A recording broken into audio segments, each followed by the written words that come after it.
अस्सलाम वालेकुम। सब्सक्राइब कीजिए और बेल आइकॉन प्रेस कर दीजिए ताकि नेक्स्ट वीडियो का नोटिफिकेशन आपको बआसानी मिलता रहे। कहानी का छठा हिस्सा। नासिर को अस्पताल से डिस्चार्ज कर दिया गया था, ताहम उसे डॉक्टर ने 15 दिन आराम करने की ताकीद कर दी थी और सोलमेरूस टांके खुलवाने के लिए बुलवाया था। शफकत अपने भांजे नासिर को अंधेरी कोठी में ले जाने की बजाय अपने घर ले आया था और फिर उसी वक्त अंधेरी कोठी जा पहुंचा था। शगुफ्ता अपने नाबीना भाई साजिद के साथ वापस अंधेरी कोठी आ गई थी। शफकत ने दोनों बहन भाइयों से पहले रस्मन तैमूर साहब की अंधोनाक मौत का अफसोस किया, फिर सपाट लहजे में शगुफ्ता से बोला, बेटी, मैं तुमसे एक दरख्वास्त करने आया था। मैं समझता हूं कि नासिर ने तुमसे शादी करके अपनी ज़िंदगी की सबसे बड़ी गलती की थी और अब उसे अपनी गलती की सज़ा मिल गई। शुक्र है कि वो तुम्हारे हाथों मरते मरते बचा। अंकल, आप कहना क्या चाहते हैं? शगुफ्ता ने कदरे बेजारी से पूछा। उस वक्त उसका भाई साजिद भी अपनी बहन शगुफ्ता के करीब ही बैठा था। शफकत ने हौले से खंकार कर फौरन ही मतलब की बात पर आते हुए कहा, मैं सिर्फ इतना चाहता हूं कि तुम नासिर का पीछा छोड़ दो। उसकी बात सुनकर शगुफ्ता ने भी तलखी से कहा, मुझे भी कोई शौक नहीं है उसके साथ जिंदगी बसर करने का। बहन की बात पर साजिद ने उसे टोकते हुए कहा, शगुफ्ता, ये तुम क्या कह रही हो? वो तुम्हारा शौहर है। फिर वो शफकत से मुखातिब होकर बोला, अंकल, आप गलत बात मत करें। नासिर ने मेरी बहन से अपनी मर्जी से शादी की है। आप कौन होते हैं दोनों को जुदा करने वाले? ना चाहते हुए भी साजिद के लहजे में तलखी उठ कर आई थी। शफकत ने उसकी बात का बुरा मनाते हुए कहा, तुम अपनी आंखों से ही नहीं बल्कि अकल से भी अंधे हो। क्या तुम अपनी पागल और जुनूनी बहन के बारे में नहीं जानते, जिसने पहले माँ को कत्ल किया और अब मेरे भांजे को भी कत्ल करने लगी थी? शगुफ्ता को उसकी बात पर सख्त तैश आ गया और वो गुस्सीली नज़रों से शफकत को घूरते हुए बोली, शफकत साहब, आप फ़ौरन यहाँ से निकल जाएं। ठीक है, मैं देख लूँगा तुम दोनों को। शफकत को भी गुस्सा आ गया और वो धमकी देने वाले अंदाज में उठकर चला आया। घर पहुंचा तो नासिर ने सबसे पहले अपने मामू से अपनी बीवी शगुफ्ता के बारे में पूछा। मामू, शगुफ्ता कहाँ है? वो नहीं आई अभी तक। अब वो कभी नहीं आएगी, तुम उसे भूल जाओ, शफकत ने सर्द लहजे में कहा। नासिर को उसकी बात पर यकीन नहीं आया। वो एकदम परेशान होकर बोला, मामू, ये आप क्या कह रहे हैं? शगुफ्ता मेरी बीवी है, वो मुझे नहीं छोड़ सकती। मैं खुद जाकर उसे लाऊंगा। वो बिस्तर से उठने लगा तो शफकत ने उसे मना करते हुए सफ़ेद झूठ बोला, मेरी बात सुनो पहले। मैं उसे लेने गया था, उसने यहाँ आने से इनकार कर दिया है। नहीं, वो इनकार नहीं कर सकती। उसने मुझसे शादी की है। मैं उससे मोहब्बत करता हूँ। नासिर रूहान सा हो गया। शफकत जानता था कि शगुफ्ता ने अपने मरहूम बाप तैमूर के दबाव में आकर नासिर से शादी की थी, लेकिन वो इस बात से परेशान था कि उसका कमाऊ पूत भांजा, जो उसके बुढ़ापे का वाहिद सहारा था, वो किसी सूरत भी शगुफ्ता का ख्याल अपने दिल से नहीं निकाल सकता। लिहाजा उसने बड़ी मक्कारी से कहा, नासिर, तू अभी आराम कर, तेरे सर के टांके ना खुल जाएं। मैं दोबारा अंधेरी कोठी जाकर शगुफ्ता को एक बार फिर मनाने की कोशिश करता हूँ। नहीं मामू, मैं भी आपके साथ चलूँगा। मुझे यकीन है वो मेरे साथ चली आएगी, नासिर ने बेचैनी से कहा। शफकत ने उसे पुचकारते हुए कहा, देखो बेटा, तुम्हारी तबीयत ठीक नहीं है। मैंने कहा ना, तुम फिक्र मत करो। मैं उसे समझा बुझा कर ले आऊँगा। उसे आना पड़ेगा क्योंकि वो तुम्हारी बीवी है। मामू की मक्कारी पर नासिर ने मजबूरन चुप साध ली। शफकत तो वैसे भी उस मनहूस कोठी का रुख नहीं करना चाहता था, इसलिए वो वहाँ जाने की बजाय सीधा मुताल्लिक़े थाने जा पहुँचा और इंस्पेक्टर बशीर अली के कान भरने लगा।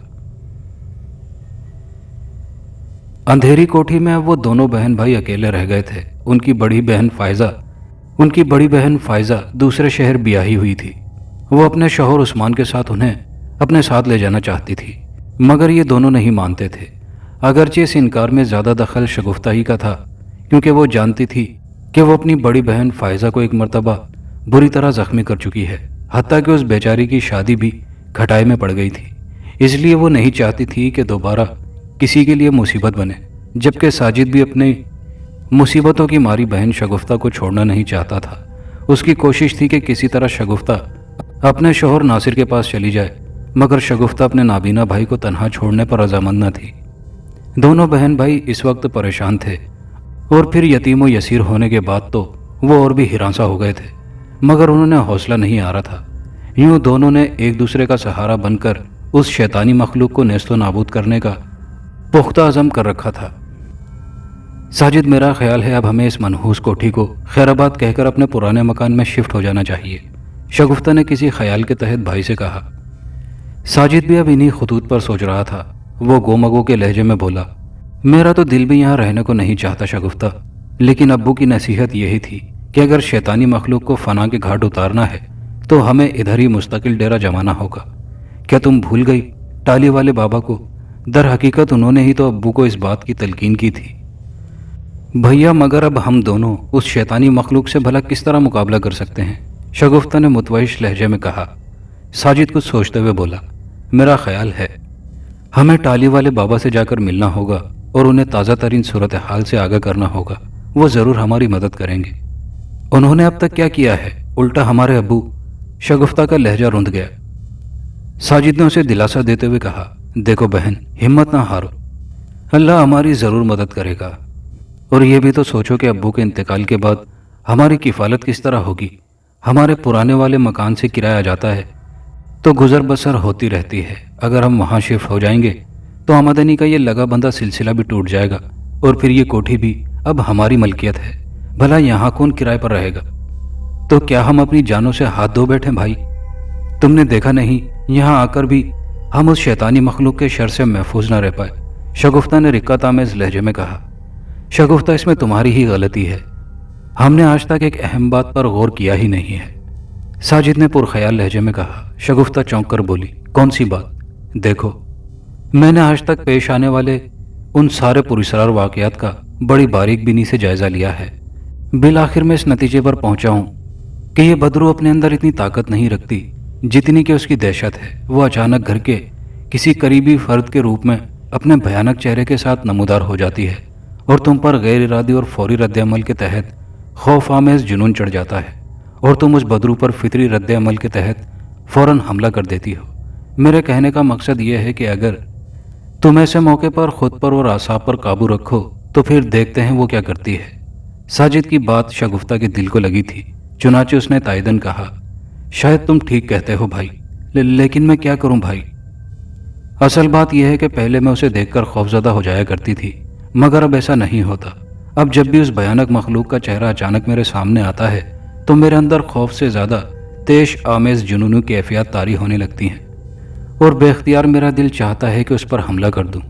यही तो वो बदरू चाहती है कि तुम जुनून में आकर उस पर हमला कर दो और वो अपने मज़मूम मकासिद में कामयाब होती रहे, साजिद ने यकदम कहा। फिर उसे याद दिलाते हुए मजीद बोला, तुम ज़रा इब्तिदाई हालात पर गौर करो। सबसे पहले तुमने फायज़ा बाजी पर इसी तरह हमला किया था और उनका चेहरा बिगाड़ डाला था। उसके बाद जब वो बदरू अपने असल भयानक चेहरे में अम्मी जान के रूप में जाहिर हुई तो तुमने उनके पेट में छुरी उतार दी। उसके बाद अपने शौहर नासिर। बस करो भाई, खुदा के लिए बस करो। अब मुझे हौल आता है इन सारी बातों को याद करते हुए। शगुफ्ता यकदम रूहान से लहजे में कदरे चिल्लाकर बोली और साजिद अपना दिल महसूस कर रह गया। ज़रा देर गुजरी कि काल बेल बजी।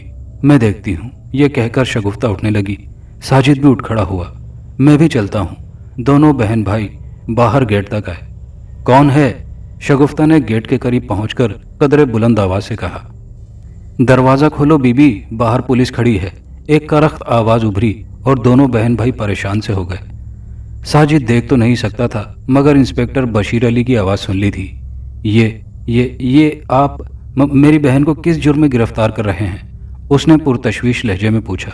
इंस्पेक्टर ने तंजिया लहजे में कहा, बड़े भोले बादशाह बन रहे हो, जैसे कि आप जानते ही नहीं क्या हालत कर दी है तुम्हारी बहन ने अपने शौहर की।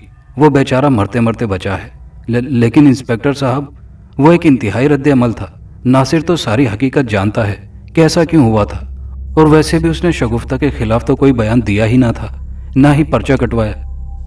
उसने तो नहीं कटवाया पर्चा, लेकिन उसके मामू शफकत ने पर्चा कटवाया है और मोहल्ले वाले भी यही चाहते हैं कि तुम्हारी इस पागल बहन को फौरन पागल खाने दाखिल करा दिया जाए जहां इसका इलाज हो सके। बेफिक्र रहो, इसे कोई सज़ा नहीं होगी। यह कहकर उसने लेडीज़ पुलिस को इशारा किया। उन्होंने शगुफ्ता को पुलिस वैन में सवार करा दिया। साजिद बेचारा चीखता चिल्लाता रह गया, मगर पुलिस वैन जा चुकी थी। साजिद अपनी लाठी संभाले कोठी से निकला और सीधा नासिर के घर पर पहुंचा। उस वक्त दुकान पर उसका मामू शफकत बैठा था। उसने साजिद को देखकर बुरा समूह बनाया, फिर उसे आवाज़ देकर बोला, کیا بات ہے؟ وہ پولیس میری بہن کو گرفتار کر کے لے گئی ہے، ساجد نے روحان سے لہجے میں کہا۔ تو اچھا ہوا، اس میں تمہارا بھی فائدہ ہے، ورنہ اب اپنے باپ کے بعد تمہاری باری آنا تھی، شفقت نے طنزیہ کہا۔ ساجد دل محسوس کر رہ گیا اور ملتجیانہ لہجے میں بولا، خدا کے لیے ہماری مدد کرو، میری بہن بے قصور ہے، وہ مر جائے گی۔ پولیس اسے کوئی سزا نہیں دے گی، صرف پاگل خانے لے جائے گی۔ جو اس کا اصل ٹھکانہ ہے، یہ کام تیمور صاحب اپنی زندگی میں پہلے ہی کر لیتے تو آج زندہ ہوتے، شفقت نے بے رحمی سے کہا۔ ساجد غم و غصے کے مارے چیخ پڑا، شفقت صاحب، اللہ کے عذاب سے ڈرو، مجھے ناصر سے ملنے دو، میں اس سے بات کرنا چاہتا ہوں۔ ادھر اندر ناصر صحن میں بچھی چارپائی پر لیٹا ہوا تھا۔ اس نے ساجد کی آواز سنی تو بمشکل چارپائی سے اٹھا اور باہر آ گیا۔ ساجد کو دیکھتے ہی وہ اس کی جانب لپکا اور پریشانی سے بولا، کیا ہوا ساجد، تم یہاں؟ اپنے بہنوئی ناصر کی آواز سن کر اس نے ساری بات اسے بتا دی۔ ناصر نے جب یہ سنا کہ اس کی محبوب بیوی شگفتہ کو پولیس گرفتار کر کے لے گئی ہے اور وہ بھی اس کے ماموں اور محلے والوں کی ایما پر، تو وہ غصے سے سرخ ہو گیا۔ پھر وہ ایک ناگوار سی نظر اپنے ماموں پر ڈالتے ہوئے ساجد کو تسلی دے کر بولا، تم فکر نہ کرو ساجد، آؤ میرے ساتھ، میں ابھی تھانے جاتا ہوں اور دیکھتا ہوں پولیس شگفتہ کا کیا بگاڑتی ہے۔ شفقت اپنے بھانجے کو روکتا رہ گیا، مگر ناصر ساجد کو سہارا دیے اپنے ساتھ متعلقہ تھانے کی طرف بڑھ گیا۔ شگفتہ کی حالت بہت غیر ہو رہی تھی، اسے تھانے لا کر لاک اپ کر دیا گیا تھا، لیکن شگفتہ کو خود سے زیادہ اپنے بھائی ساجد کی فکر ہو رہی تھی، کیونکہ وہ نابینا تھا۔ شگفتہ نے لاک اپ میں چیخنا چلانا شروع کر دیا، مگر وہاں اس کی داد فریاد سننے والا کوئی نہ تھا۔ سب بہرے بن گئے تھے، پاگل خانے بھیجنے کے تصور سے ہی اسے ہول آ رہا تھا۔ وہ سچ مچ سی پاگل ہو رہی تھی، بالآخر چیخ چیخ کر نڈھال ہو گئی اور اس کا گلا بیٹھ گیا۔ ناچار وہ سیلن زدہ دیوار سے لگ کر بیٹھ گئی۔ ادھر ناصر اور ساجد تھانے پہنچے۔ انسپکٹر بشیر علی نے خشمگی نظروں سے دونوں کی طرف دیکھا۔ انسپکٹر صاحب، آپ نے میری بیوی شگفتہ کو کس جرم میں گرفتار کیا ہے؟ ناصر نے انسپکٹر بشیر علی کی خشمناک نظروں سے مروب ہوئے بغیر کہا۔ شگفتہ کی محبت نے اسے نڈر بنا دیا تھا۔ اس کے سوال پر انسپکٹر بشیر علی اپنی ابھری ہوئی توند سنبھالتا ہوا اٹھا اور ہاتھ میں پکڑے سیاہ رول کو اس کے قریب پہنچتے ہوئے سر پر بندی پٹی پر رکھ کر استہزائی انداز میں بولا، اس جرم میں جو تمہاری پیشانی سے ظاہر ہے، لیکن اس میں شگفتہ کا کوئی قصور نہیں، میں اس کی ضمانت دیتا ہوں، ناصر بے خوفی سے بولا۔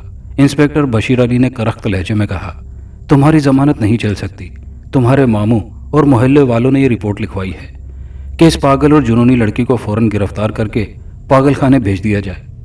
میں اس کا شوہر ہوں، میں خود اس کا علاج کرواؤں گا، آپ اسے چھوڑ دیں، ناصر نے احتجاج کیا، مگر انسپکٹر بشیر علی اپنی بات پر اڑا رہا۔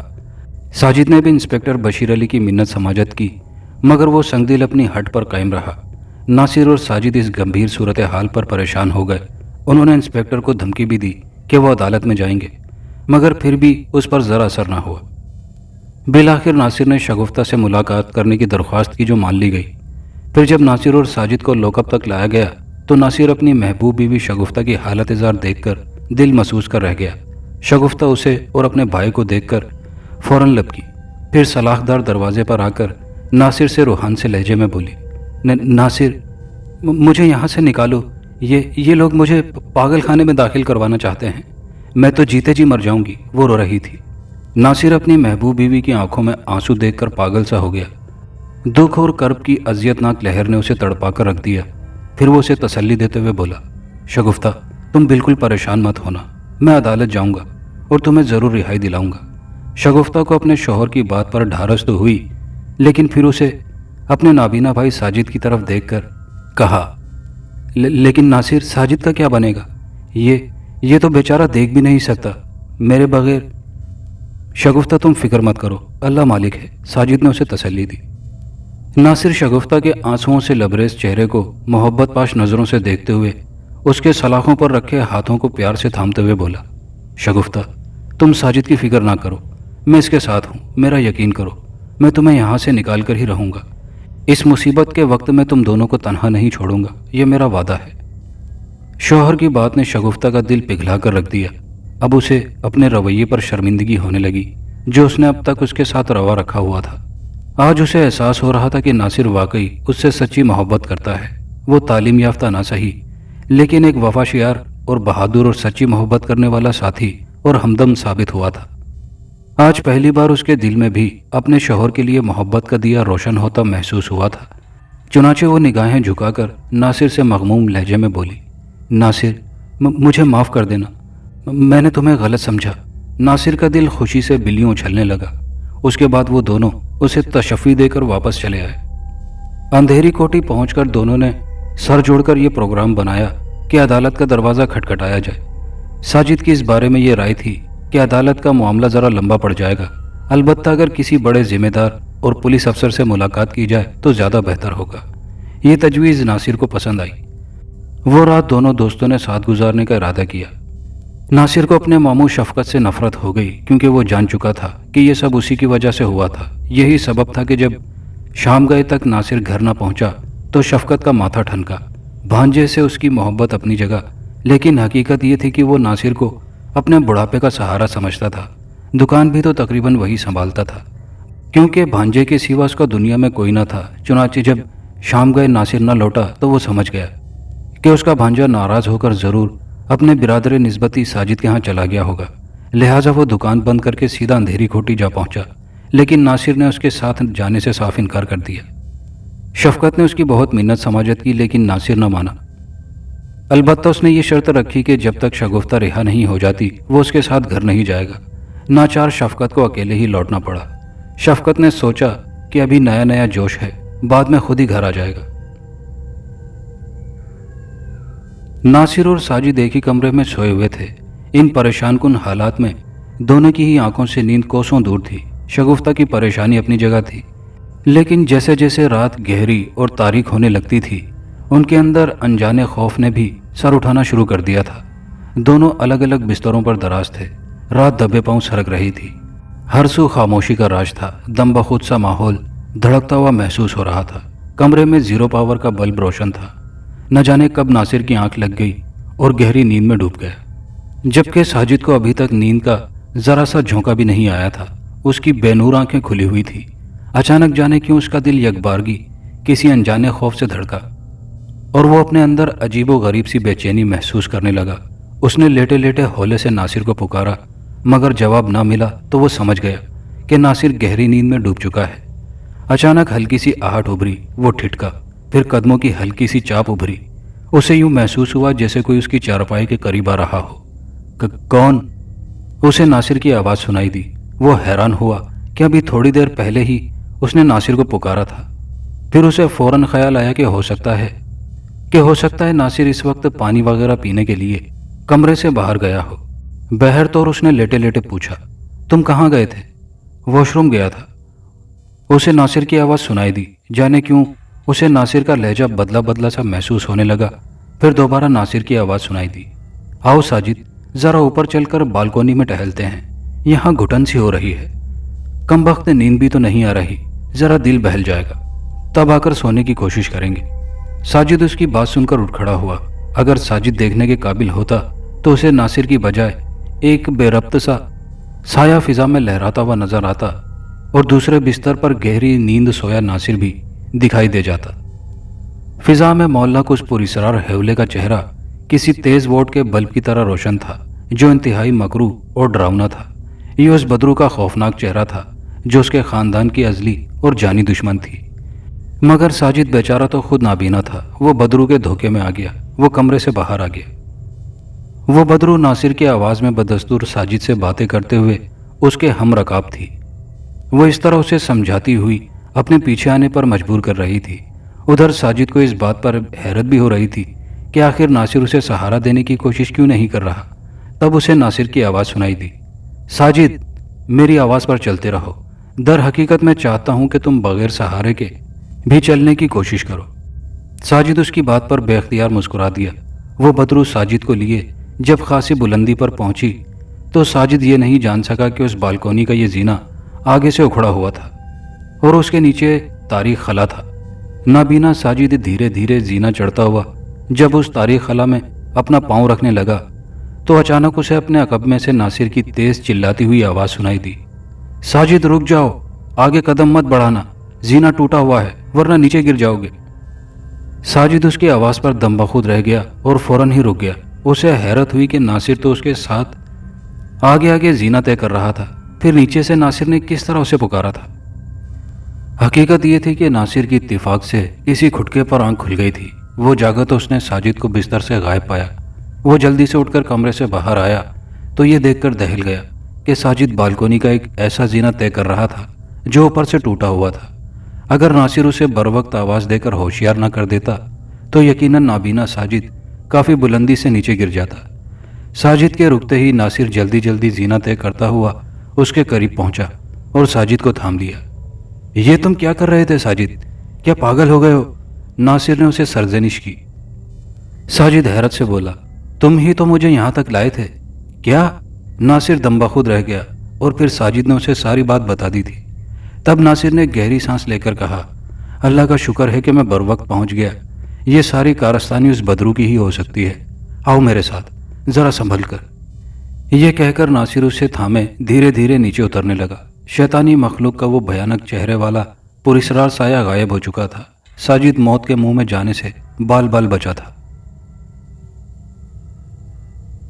شگفتہ کے چیخنے چلانے اور منتیں سماجتیں کرنے کے باوجود اسے پاگل خانے میں داخل کر دیا گیا تھا۔ یہاں کے عبرت انگیز ماحول کو قریب سے دیکھ کر ہی علم نصیب شگفتہ کانپ اٹھی۔ یہ جگہ اسے جیل سے زیادہ بھیانک معلوم ہو رہی تھی۔ مختلف پاگل عورتوں کے کہے لگانے کی، کبھی بین کرنے اور بآواز بلند ہنسنے کی بے ہنگم آوازوں کے شور سے اس کی دماغ کی رگیں پھٹنے کے قریب ہونے لگی۔ وہ بری طرح اعصابی تناؤ کا شکار ہو رہی تھی۔ اسے پورا یقین تھا کہ اگر وہ چند روز بھی ادھر رہی تو سچ مچ پاگل ہو جائے گی۔ پاگل خانے کی عمارت بہت سال خوردہ تھی۔ یہی حالت اندر بنے کابک نما کمروں کی تھی۔ یہ صرف عورتوں کا پاگل خانہ تھا۔ یہاں ہر عمر کی پاگل عورتیں تھیں، جوان لڑکیاں، ادھیڑ عمر عورتیں، حتیٰ کہ بوڑھی بھی تھی۔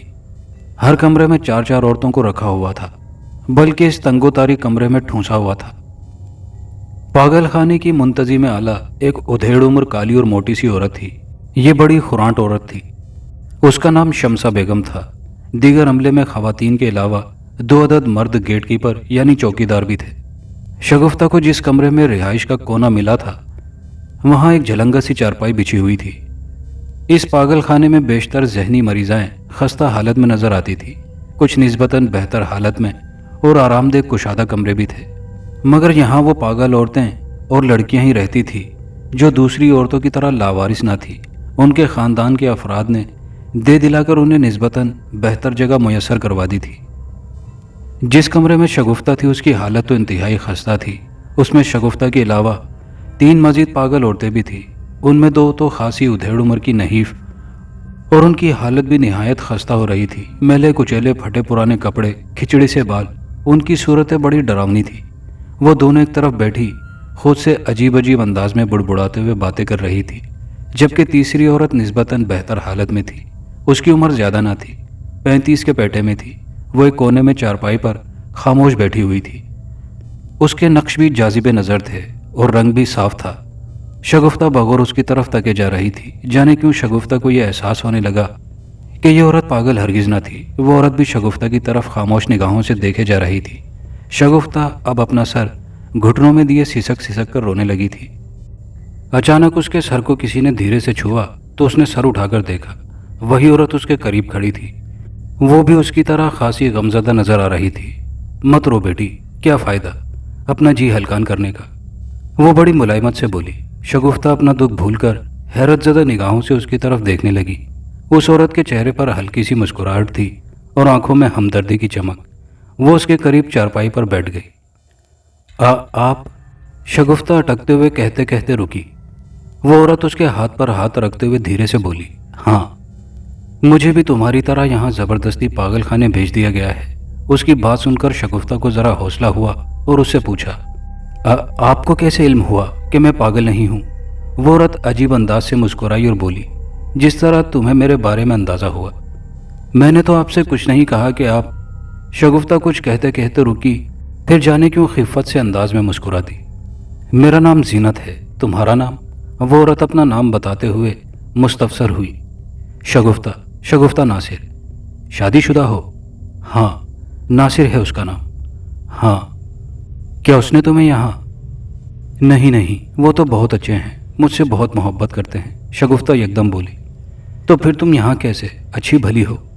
उसकी बात सुनकर शगुफ्ता ने एक दर्दंगेज आह भरी और मगमूम लहजे में बोली, ये बहुत लंबी कहानी है, क्या करोगी सुनकर? अपना दुख कह देने से अंदर का बोझ हल्का हो जाता है। मैं भी तो तुम्हें अपनी दर्दनाक कहानी सुनाऊंगी। वो औरत जिसने अपना नाम जीनत बताया था वो बोली, लेकिन तुम खुद को संभालो तो सही। इस तरह अगर हौसला हार बैठोगी तो घुट घुट कर मर जाओगी। मुझे देखो, पूरे 6 माह से यहाँ कैद हूँ। दुख तो होता है लेकिन मैंने हिम्मत नहीं हारी। जब मेरे बच्चों ने मुझे ज़बरदस्ती यहाँ दाखिल करवा दिया था तो मुझे ऐसा लगता था जैसे मैं एक पल भी यहाँ जिंदा न रह पाऊंगी। मगर फिर मैंने सारे दुख दर्द को बालाए तक रख दिया और सोचा कि यही तो मेरी जान के दुश्मन चाहते हैं कि मैं यहाँ घुट घुट कर मर जाऊं। तब मैंने खुद को संभाला और हालात का जुर्रतमंदी से मुकाबला करने का सोचा। वो इतना कहकर चुप हो गई। शगुफ्ता ने कदरे हैरत से पूछा, आपको आपकी औलाद ने यहाँ भेजा है? हाँ, लेकिन वो मेरी औलाद नहीं है, मेरे शोहर के बच्चे हैं। मगर मुझे तो दुख इस बात का है कि मैंने तो उन्हें सगी औलाद की तरह पाला था और कभी सौतेली माँ का सा बर्ताव नहीं किया। लेकिन फिर जैसे ही मेरे शोहर अमानुल्लाह की आंखें हमेशा के लिए बंद हुई तो मुझे पागल, जुनूनी और जहनी मरीजा करार दिलवाकर यहाँ दाखिल कर दिया गया। जीनत अपनी रोह में कहती जा रही थी, गोया इस तरह अपना बार हल्का करना चाह रही हो। लेकिन अब मुझे इसका गम नहीं होता क्योंकि ये सारा चक्कर दौलत का चक्कर है।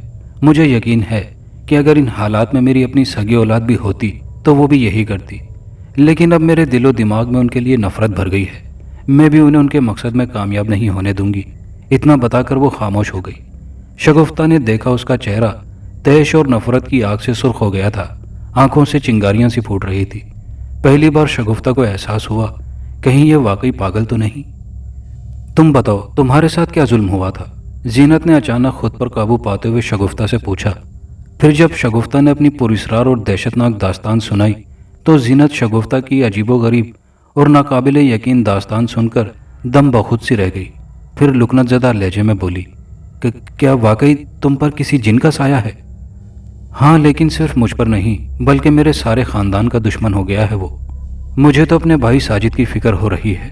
वो बेचारा तो देख भी नहीं सकता, पता नहीं उसका क्या होगा। भाई के जिक्र पर वो सिसक पड़ी थी। जीनत उसे तसल्ली देते हुए बोली, हौसला रखो शगुफ्ता, अल्लाह बेहतर करेगा। तुम्हारी खौफनाक दास्तान सुनकर तो मेरे भी रोंगटे खड़े हो गए हैं।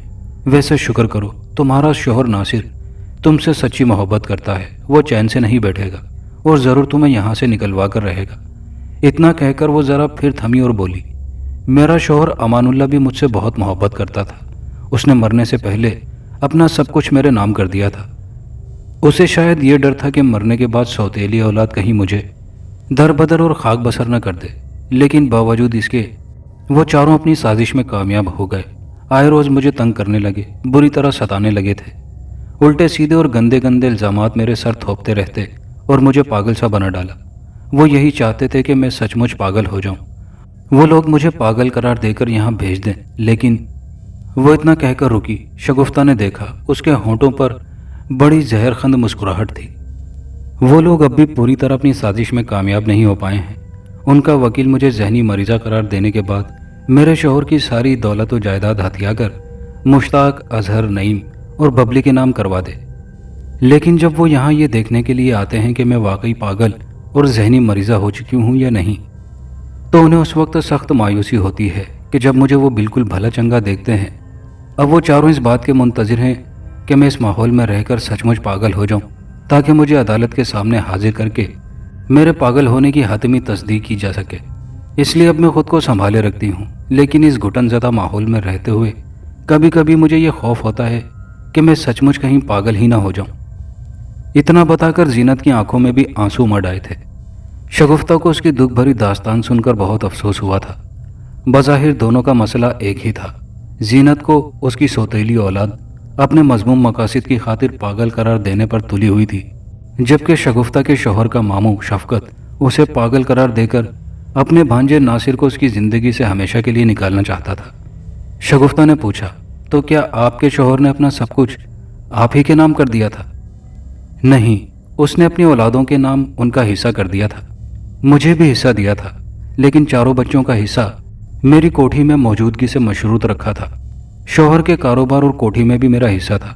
मैं कारोबार भी संभालती थी, जीनत ने बताया। फिर उन चारों को ऐसा नहीं करना चाहिए था, जबकि उनका हिस्सा भी उन्हें मिल चुका था, शगुफ्ता बोली। जीनत ने जहरखंद मुस्कुराहट से कहा, वो लालची हैं, मेरे हिस्से पर भी उनकी नज़र थी। मुझे तो उनसे जान जाने का खौफ होने लगा था। कमाल है, जब आपको अपना हिस्सा मिल चुका था तो आपको अपना दिफा करना चाहिए था, कोई अच्छा वकील कर सकती थी, शगुफ्ता ने अपनी फहम फरासत के मुताबिक पूछा। वो दोस्ताना अंदाज में उसका गाल छूकर शोखी से बोली, खासी समझदार हो, तुमसे दोस्ती खूब निभेगी। तुमने बिल्कुल ठीक कहा शगुफ्ता, लेकिन उन चारों ने मुझे इस कदर परेशान और हवास बाख्ता कर डाला था कि मैं उनकी असल साजिश जान ही ना पाई थी। वो चार थे और मैं अकेली। रोजाना मुंहमारी और तल्ख कलामी होती। मुझे बुरी तरह तानो तशनी का निशाना बनाया जाता था। मुझे इस कदर ज़ूदे रंज और परेशान करके रख दिया था कि मुझ पर हिस्टीरियाई दौरे पड़ने लगे। मैं पागलों की तरह चीखें मार मार कर बेहोश हो जाती। मेरे हाथों बबली मुश्ताक जख्मी भी हुए थे। बस फिर क्या था, मुझे एक दिन यहाँ पहुँचा दिया गया। यहाँ उससे ज़्यादा बदतर हालात थे। अगर मैं बर वक्त होशमंदी से काम न लेती तो सचमुच ही पागल हो जाती। लेकिन अब मैंने उन चारों साजिशी बहन भाइयों से बदला लेने का पक्का तहिया कर लिया है। वो इतना बताकर चुप हो गई। शगुफ्ता ने उसके हालात के पस मंज़र में अपना तज्जिया यूं किया तो उसे ज़र्रा बराबर भी फ़र्क महसूस ना हुआ। शफकत ने भी उसके खिलाफ यही साजिश करने की कोशिश की थी कि वो इस तरह उसे पागल खाने पहुँचाकर हमेशा के लिए उसे नासिर से जुदा करना चाहता था।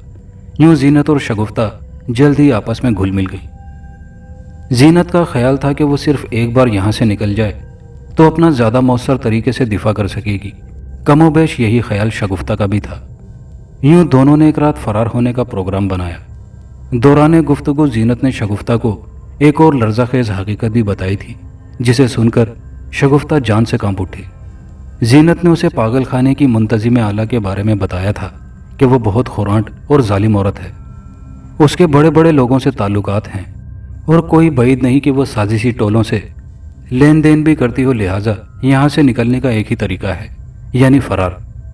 दोनों को अब रात का इंतजार था। रात के खाने में उन्हें बासी रोटी और पतली दाल दी गई थी, गोया ये भी जैसे कोई जेल खाना हो। शगुफ्ता ने तो हाथ तक न लगाया था। जीनत ने भी बराए नाम चंद लुक में जहर मार कर लिए थे। रात ठीक 9 बजे तमाम कमरों के दरवाजों को बाहर से लॉक कर दिया जाता था और जो खतरनाक जहनी मरीजाएं थीं उन्हें आहिनी जंजीरों से बांधा हुआ था। शगुफ्ता की समझ में नहीं आ रहा था कि बंद दरवाजों से किस तरह बाहर निकला जाएगा, क्योंकि अब उनके कमरे का भी दरवाज़ा बाहर से बंद करके लॉक कर दिया गया था। कमरे में मौजूद बाकी 2 पागल औरतें भी अपनी अपनी चारपाइयों पर सोई हुई खराटे ले रही थी। जीनत के चेहरे पर मुस्तरिबाना जोश आया था। शगुफ्ता ने कदरे परेशानी से सरगोशी में जीनत से कहा, आखिर हम किस तरह यहाँ से फरार होंगे? कमरे का दरवाज़ा तो बाहर से बंद है। उसके सवाल पर जीनत के होंठों पर इसरार भरी मुस्कुराहट उभरी और उसने अपने होंठों पर उंगली रखकर उसे खामोश रहने का इशारा किया और शगुफ्ता ने चुप साध ली, मगर जाने क्यों वो बेचैनी महसूस करने लगी थी। रात दबे पांव सरक रही थी। कमरे की रोशनियां गुल कर दी गई थी। अलबत्ता कमरे की सलाखदार खिड़की से कॉरिडोर में होने वाली रोशनी की मध्यम किरण अंदर आ रही थी। अचानक दरवाजे पर आहट सुनकर शगुफ्ता बुरी तरह ठिठकी।